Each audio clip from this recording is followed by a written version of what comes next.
حرام میں برکت کبھی نہیں ہے، نسلیں برباد ہوتی ہیں، نسلیں۔ حرام کاروبار کرنے والے لوگوں کا خون چوسنے والے، ان کو سب ہوگا، کبھی سکون نہیں۔ دیکھ لیجئے ان کو، سود خور بے مروت قوموں کو کبھی اللہ سکون نہیں دیتا، ان کو کبھی سکون نہیں ہے، سکون کبھی ان کو نصیب نہیں، ہمیشہ بے چین رہتے ہیں، بے قرار رہتے ہیں۔ نرم نرم گدے ہیں، اچھے اچھے مکانات ہیں، مگر سکون کی نیند نہیں، کیونکہ وہ سود کھاتے ہیں۔ اللہ نے ان سے اللہ نے اعلان جنگ کیا ہے۔ سوچو تو صحیح بھائی، اللہ جس سے اعلان جنگ کرے، اللہ جس سے جنگ کا اعلان کرے، میں کہتا ہوں ہمیں برباد کرنے کے لیے اگر دشمن نہ بھی ہو تو اللہ جس کا دشمن بن جائے، اور اللہ جس کو دشمن بنا لے، اس کو کون پناہ دے سکتا ہے؟ اللہ اعلان جنگ کرا، اور صرف اللہ نہیں، اللہ قرآن میں کہہ رہا ہے میرا بھی جنگ کا اعلان ہے اور میرے رسول کا بھی جنگ کا اعلان ہے۔ اللہ رسول کھڑے ہیں اعلان جنگ کے لیے۔ سود خورو، اللہ کی بارگاہ میں توبہ کر لو، ورنہ کوئی پناہ گاہ نہیں رہے گی، کوئی پناہ دینے والا نہیں رہے گا۔ میرا اللہ کھڑے ہونے بیٹھنے آنے جانے سے پاک ہے، لیکن یہاں اعلان جنگ ہے، اعلان جنگ، اللہ کا اعلان جنگ۔ غور کیجئے، اللہ کا اعلان، رسول اللہ رحمت للعالمین جس سے جنگ کا اعلان کریں اور قرآن اس کو بیان کرے، کون پناہ دے گا؟ توبہ کے سوا کوئی چارہ نہیں ہے، ورنہ وہ عذاب ہے، وہ عذاب جس کو برداشت نہیں کر سکتا۔ ارے جب اللہ کے عذاب کو پہاڑ برداشت نہیں کر سکتا تو اللہ کے عذاب کو انسان کیسے برداشت کر سکتا؟ ایک روایت سن لیں، میں اپنی بات پھر پوری کر دوں۔ اللہ کے یہاں توبہ ہر گناہ کا علاج ہے۔ سرکار نظام الدین اولیاء محبوب الہی کہا کرتے تھے، متقی لوگ جب قیامت میں اٹھیں گے تو ان کے نامہ اعمال میں کوئی گناہ نہیں ہوگا، اور دوسرا توبہ کرنے والے لوگ قیامت میں اٹھیں گے تو بھی ان کے نامہ اعمال میں کوئی گناہ نہیں ہوگا۔ متقی کے نامہ اعمال میں گناہ اس لیے نہیں ہوگا کہ اس نے گناہ کیا نہیں، اور توبہ کرنے والے کے نامہ اعمال میں گناہ اس لیے نہیں ہوں گے کہ اس نے گناہ کیا تو تھا مگر توبہ کر لی، اس لیے سارے اس کے گناہ اللہ نے ختم کر دی۔ التائب من الذنب کمن لا ذنب لہ، گناہ سے توبہ کرنے والا ایسے جیسے اس نے گناہ کیا نہیں۔ اور جو توبہ کر لیتے ہیں، کیسے بھی ہو کیسے بھی ہو کیسے بھی ہو کیسے بھی ہو، توبہ کرتے ہیں تو اللہ اعلان کر رہا ہے ان اللہ یحب التوابین، تو کیسا بھی تھا مگر توبہ کر لیا تو میں نے تجھے اپنا محبوب بنا لیا۔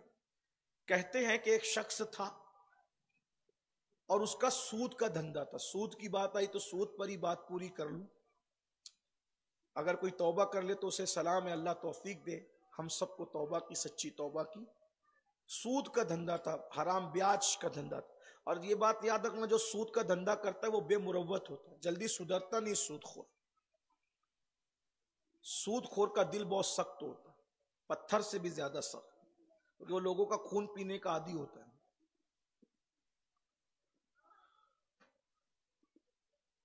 ایک دن وہ سود وصول کرنے کے لیے نکلا تو چھوٹے چھوٹے بچے آنگن میں کھیل رہے تھے، تو بچوں نے کہا ہٹو ہٹو، یہ سود خور آ رہا ہے، اس کے پیروں کا غبار اگر ہم پہ پہنچے گا تو کہیں اللہ ہم سے ناراض نہ ہو جائے۔ وہ سود خور نے سوچا کہ میں اتنا بیکار آدمی ہو گیا، اتنا گندا ہو گیا، اتنا نکما ہو گیا کہ بچے بھی مجھ سے نفرت کرتے ہیں، بچے بھی مجھ سے نفرت کرتے ہیں۔ لیکن بچوں کی بات نے دل پہ اثر تو کیا، لیکن دل اتنا سخت ہو گیا تھا کہ فوراً پلٹے نہیں۔ گئے وہاں، جانے کے بعد جہاں پیسے وصول کرنے تھے کہا بھائی لاؤ میرا ہفتہ دو۔ ایک خاتون تھی گھر میں، اس نے کہا دیکھو اس کے ابا گھر میں نہیں ہیں اور وہ تمہارے پیسوں کا انتظام کرنے گئے، پتا تھا کہ تم آج کی تاریخ میں آؤ گے تو وہ ہے نہیں، وہ پیسوں کا انتظام کرنے گئے، پیسوں کا انتظام ہوگا تو لا کر کے دے دیں گے۔ کہا میں تمہیں پتا ہے نا کہ میں جس کے دروازے پہ آتا ہوں خالی نہیں جاتا، اب میں خالی جاؤں اس کے لیے بھی اس سود پر بھی مجھے سود چاہیے۔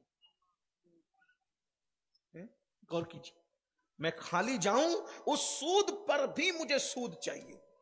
اس نے کہا دیکھو کئی دن کا فاقہ ہے، بچوں کے ابا جو ہے وہ بکری کا سر اور پیر لے کر کے آئے تھے، قرض، وہ بھی قرض مانگ کے لائے تھے، کہا بچوں کو کھلائیں گے، آپ ایک کام کرو یہ لے لو اور چلے جاؤ۔ وہ لے کر کے گھر واپس آئے، وہ جوان بیوی کا پکاؤ، جب پکنے لگا تو بڑی خوشبو آ رہی تھی بکری کے سر اور پائے کی۔ ایک فقیر نے دروازے پہ دستک دی، کہا کہ بھئی کچھ کھلا دو، بہت خوشبو آ رہی ہے۔ تو ان جناب نے دروازہ کھول کے کہا کہ میں تمہیں کھلاؤں گا تو تم مالدار نہیں ہو جاؤ گے، لیکن اگر تم کو دے دوں گا تو میں غریب ضرور ہو جاؤں گا، جاؤ یہاں سے، نہیں دے سکتا کچھ فقیر دروازے پر مانگنے نہیں آتے، کوئی ضروری نہیں مانگنے، کچھ ایسے ہوتے ہیں جو مانگنے کے بھیس میں دینے آتے، سب لینے نہیں آتے، کچھ دینے وہ دے کر کے چلا گیا۔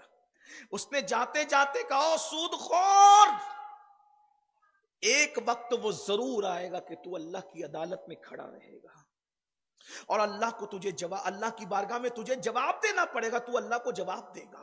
اس وقت کیا کیفیت ہوگی؟ کیا وہ وقت نہیں آیا کہ تو توبہ کر کے بدل جائے، اپنی زندگی بدل دے، سود خوری سے تو توبہ کر لے؟ بہت دن جلد آنے والا ہے جس دن حساب ہوگا۔ اَيَحْسَبُ الْإِنسَانُ أَن يُتْرَكَ سُدًى، کیا انسان یہ تصور کرتا ہے کہ اس سے حساب نہیں لیا جائے گا؟ اس سے حساب لیا جائے گا۔ پھر کیا ہوا؟ وہ تو چلا گیا، جیسے ہی ہانڈی پک کر کے دسترخوان پر آئی، بھوک تیزی سے لگی ہوئی تھی اور خوشبو اور بھوک بڑھا رہی تھی، جیسے ہی ڈھکن ہٹایا ہانڈی کا تو کیا دیکھا؟ پوری ہانڈی خون بن گئی، پوری ہانڈی خون بن گئی۔ ایک واقعہ بچوں کا، دوسرا واقعہ فقیر کا، تیسرا واقعہ خون بننے کا۔ بیوی نے کہا میں نے تمہیں پہلے ہی کہا سدھر جاؤ، بس کرو، بہت ظلم کر چکے، بہت سود کھا چکے، بہت حرام دھندا کر چکے، مت کرو یہ سب۔ دیکھو اللہ کیا نشانیاں دکھا رہا ہے، بدل جاؤ، اللہ کے لیے بدل جاؤ۔ انسان کے سدھرنے میں بھی اور انسان کے بگڑنے میں بھی اس کی بیوی کا بڑا ہاتھ ہوتا ہے۔ اگر عورتیں شوہر کو تنگ کرے کہ کچھ بھی کر ہماری مانگ پوری کر، تو اچھا بھلا آدمی بھی حرام کام کی طرف مبتلا ہوتا ہے۔ اللہ کے رسول علیہ السلام فرماتے ہیں بہت سارے لوگوں کو جہنمی اس کے گھر والے بناتے ہیں کہ اس سے ایسا ایسا مطالبہ کرتے ہیں، یہ لا دو، یہ لا دو، یہ لا دو، حالانکہ اس کی حیثیت اور اوقات نہیں ہوتی، مگر پھر بھی وہ گھر والوں کی مانگ پوری کرنے کے لیے حرام راستے پہ پڑ جاتا ہے۔ نتیجہ یہ ہوتا ہے کہ گھر والے اس کو حرام کا عادی بناتے ہیں۔ میں اپنے بھائیوں سے کہتا ہوں یاد رکھنا، گھر والوں کے کہنے پر ہستی کے اور اوقات کے مطابق ان کی بات پوری کرو، لیکن اگر نہیں پوری کر سکتے تو ان سے معذرت کر لو۔ ان کی دنیا کو خوبصورت بنانے کے چکر میں اپنی آخرت کو برباد مت کرو، کوئی ساتھ آنے والا نہیں۔ کچھ لوگ کہتے ہیں میرے بچے اوروں کے بچوں کی طرح اچھے کپڑے پہنے، اچھی سوچ ہے، میرے بچے اوروں کی طرح شان و شوکت کے ساتھ رہے، اوروں کے بچوں کی شادی کی طرح میرے بچوں کی شادی ہو، اوروں کے بچوں کی طرح میرے بچوں کا گھر ہو، لیکن میرے بھائی جب حیثیت نہیں ہے تو حرام کر کے نہیں کرنا، حرام کر کے نہیں۔ کوئی اتنا ہی کہے گا نا کہ یار وہ فلاں جھوپڑے میں رہتا ہے، لیکن حرام نہیں کرنا، حرام کی طرف نہیں جانا۔ اور عورتوں سے بھی کہتا ہوں اتنا مطالبہ مت کرو شوہر سے کہ تمہارا شوہر حرام کی طرف چلا جائے۔ اچھا کچھ لوگ ایسا بھی کرتے ہیں کہ سب کا ہڑپ کر کے سال دو سال شہر سے بھاگ جاتے ہیں اور پھر داڑھی واڑی رکھ کے بہت نیک بن کر آ جاتے ہیں۔ یہ توبہ نہیں ہے، مال لے کر بھاگنے والے کی توبہ یہ نہیں ہے کہ آپ داڑھی رکھ لیں، ٹوپی پہن لیں اور آپ واپس آ جائے بھولا بالا چلے، لیکن یہ توبہ نہیں ہے۔ مال کی توبہ یہ ہے کہ اگر کسی کا مال لے کر کے بھاگا ہے اور اس کے پاس مال موجود ہے تو وہ مال لوٹانا پڑے گا، جب تک نہیں لوٹائے گا توبہ کرنے والوں میں شمار نہیں ہوگا۔ اور اگر مال ختم ہو چکا ہے تو معافی مانگ لو، جب تک معافی نہیں مانگے گا توبہ کرنے والوں میں شمار نہیں ہوگا۔ یہ آج ٹرین چل پڑا ہے، فیشن بن گیا ہے، خوب مال لے کر کے بھاگ جاؤ، اس کے بعد سال دو تین سال کے بعد واپس آ جاؤ اور داڑھی بڑی ہوگی اور ٹوپی ہوگی اور باتیں تو ایسی کریں گے جیسے ولی کتب ابدال کی محفل سجی ہوئی ہے۔ یہ حال ہے، یہ سب نہیں چلتا۔ ہاں اسلام میں ہر چیز کی توبہ الگ الگ ہے، سب چیز کی توبہ جدا جدا ہے۔ مال ہڑپ کیا ہے تو یا تو معافی مانگو یا تو لوٹاؤ، اس وقت تک توبہ نہیں مانی جائے گی۔ اللہ کے رسول نے تو ان کا جنازہ بھی نہیں پڑھایا جن لوگوں پہ قرضہ باقی تھا۔ آقا فرماتے جس پہ قرضہ باقی میں اس کا جنازہ نہیں پڑھا، حضور نے جنازہ نہیں پڑھایا ان لوگوں کا۔ تو میں بات کیا کر رہا تھا، بیوی نے کہا سدھر جاؤ، بدل جاؤ، تبدیل ہو جاؤ۔ بس 3 واقعات ایک دن میں ہوئے اور دل میں خیال آیا اب مجھے بدلنا ہے، اب مجھے بدلنا ہے، میں نے تبدیل ہونا ہے، اپنی زندگی میں انقلاب پیدا کرنا ہے۔ اور اس کے بعد